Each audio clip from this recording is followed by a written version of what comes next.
نبدأ كده شوكولاتة بيضة على شوكولاتة بالحليب اهوت. بشرتها وحطيتها في الفريزر بس كده دقيقتين، اتجمدت معايا وتدي شكل جميل برضو للكيكة بتاعتي اهيت.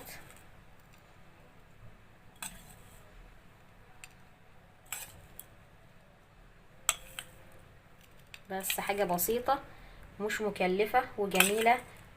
يا رب يكون فيديو النهارده عجبكم. لو عجبك الفيديو معانا يا ريت ما تنسيش تدعمينا بالاشتراك في القناة وتفعلي الجرس عشان يوصلك كل فيديو جديد.